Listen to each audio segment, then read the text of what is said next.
Je suis sur un projet d'écolieu à Verdelot à partir d'une initiative d'un ingénieur agronome qui a voulu faire plus que du maraîchage et qui voulait aussi être dans une dynamique de collectif. Et on a réfléchi à un projet de vivre ensemble. Alors, le projet Terra, en quelques mots,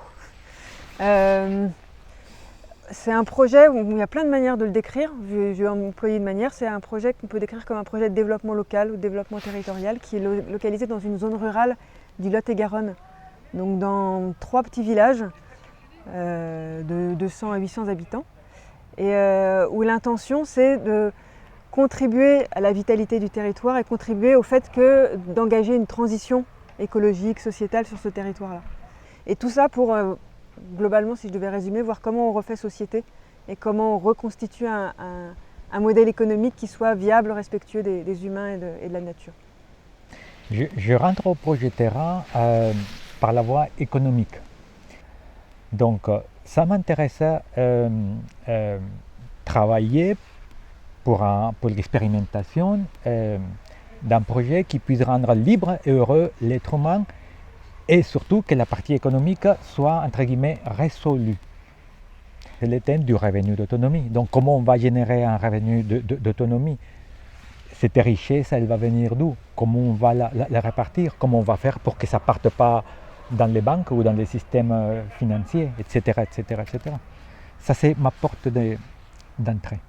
Pour moi, ce qui s'est passé, c'est que j'ai trouvé ça très, très riche en discussion et très accueillant, bienveillant. Il s'est passé que très vite, je me suis rendu compte qu'on n'était pas seul et qu'il y avait beaucoup aussi de projets, même au niveau du territoire proche. Ça conforte, ça donne de la force, ça donne des envies aussi de partager. J'ai beaucoup échangé sur des choses très pratiques, d'organisation par exemple de réunions, de techniques de communication. C'est les premières universités auxquelles je participe, même si c'est la 12e édition. Je suis surpris de la diversité des participants et ça me paraît intéressant de retrouver cette diversité, de parler avec des gens qui sont différents de moi, mais qui vont dans une direction comme la mienne, mais par d'autres chemins peut-être, avec d'autres moyens, avec d'autres idées à la limite. Mais ça, je trouve ça très, très encourageant, ça me donne de la force. Moi, il y a plusieurs trucs. D'une part, la qualité des échanges qu'on peut avoir, c'est-à-dire qu'assez rapidement, on peut aller parler de choses qui sont essentielles pour les uns et pour les autres, aller creuser des sujets, aller réfléchir, et ça, c'est plutôt rare. Il y a une chose qui se renforce déjà, c'est le fait d'exprimer et parler de plus en plus librement sur le thème de la spiritualité. Avec tous les échanges qu'on a eus ici, ça me donne encore plus de la force et encore plus de la liberté pour approfondir le thème de la spiritualité. Et chacun avec son spiritualité, aucun problème avec ça. Après, c'est plus sur... il y a eu aussi un plan, comment dire, d'une ressource, de quelque chose qui donne envie d'aller plus loin encore dans le projet. De ramener d'autres étapes pour que ça prenne une nouvelle dimension. Une dimension que je dirais peut-être plus humaniste. En tous les cas, c'est très enrichissant. De se dire que c'est possible en fait. Je trouve que ça redonne vachement de confiance en l'avenir et en même temps de se dire que c'est pas une urgence, mais l'avenir c'est maintenant. On est dans un moment où on se pose des questions par rapport à l'organisation. Non? Bon, le thème de l'organisation, il est universel. On s'organise différemment si on est 2, 10, 20, 50 et à chaque fois c'est une dynamique. Je crois que dans le fond de toute organisation, il y a « je te traite comme j'aimerais être traité ». Et là, je pense que c'est le chemin. En tout cas, pour moi, c'est un chemin. Et du coup, sur cette base-là, moi j'ai eu... alors j'ai assisté à plusieurs ateliers, je retiens pas tout, c'est très très dense. Mais à chaque fois, j'ai trouvé quelque chose presque que je peux ramener à la maison en disant tiens, ça c'est inspirant. Ça m'interroge, ça me vient parler de ma motivation, de qu'est-ce qui m'anime et c'est quoi le sens que je mets. Ça vient me parler de quelque chose, tiens, j'aimerais bien le pratiquer avec les personnes qui sont là-bas. Ça vient me faire comprendre des fois des choses que j'ai pu voir qui me laissaient un petit peu circonspecte. Donc ouais, l'inspiration aussi. Donc ouais, j'ai ramené pas mal d'inspiration. Qu'est-ce que j'aimerais amener? Il y a un truc, mais c'était déjà en train de mûrir avant, mais ça s'est confirmé dans certains ateliers, c'est le thème de la réconciliation. Dans des collectifs comme Atera, on est plein de gens différents, on peut avoir accumulé du ressentiment à un moment donné, des incompréhensions, et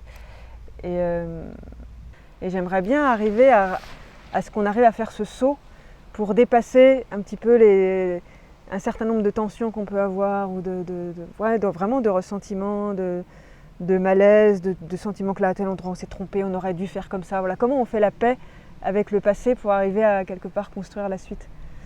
Et il y a d'autres, après, des outils plus ponctuels, là, comme l'atelier où j'étais ce matin, où il y avait une histoire de croiser nos aspirations. C'est quoi nos aspirations pour le monde, arriver à ce que chacun s'exprime là-dessus, et puis croiser nos compétences et nos qualités.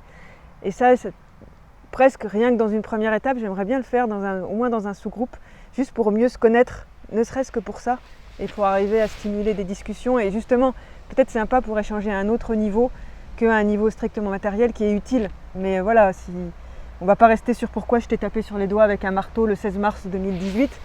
Mais voilà, qu'est-ce qu'on veut construire plus loin et pourquoi finalement ce coup de marteau n'est pas si grave, quoi.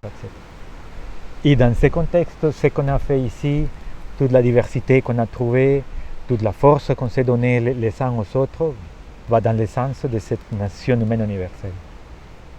En tout cas, moi je me sens en tout cas plus forte d'une certaine manière, ou plus équipée, ou plus inspirée pour retourner en lien, en plus le fait d'être en lien avec ce que font d'autres personnes ailleurs. Tu vois, à la fois on construit des liens avec d'autres personnes qui font des choses et qui essayent de construire cette nation humaine universelle.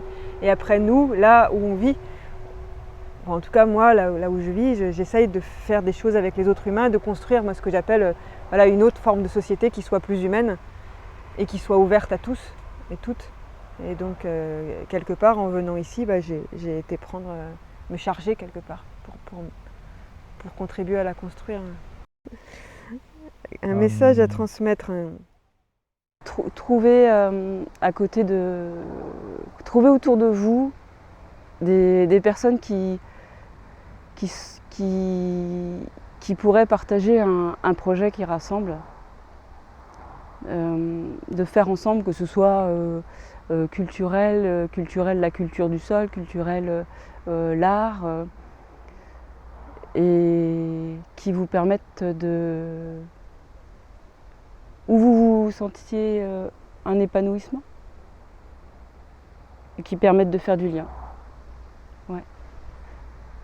Et c'est possible, il suffit juste de faire un pas en fait. C'est des tout petits pas au quotidien où à un moment donné, on sort de chez soi. Il y a un moment où il y a besoin d'essayer. Enfin voilà, faut pas hésiter à essayer de faire des choses, à se confronter à pas seulement des erreurs, des feedbacks, des retours, et à se mettre en lien avec d'autres personnes, à avoir des lieux de ressources. Voilà, avoir à la fois l'action et avoir des lieux où on sait qu'on peut se ressourcer, comme des camps de base et l'alliance des deux fait qu'on peut affronter la difficulté et l'échec et la réussite aussi. Hein.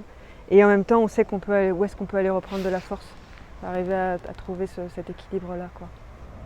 Ouais, c'est ça qui me vient. Voilà. Non, moi, je dirais, le chemin se fait en cheminant. Et s'arrêter dans des étapes comme celle-ci, c'est très intéressant parce que ça recharge. Moi, je sors avec la tête plus large.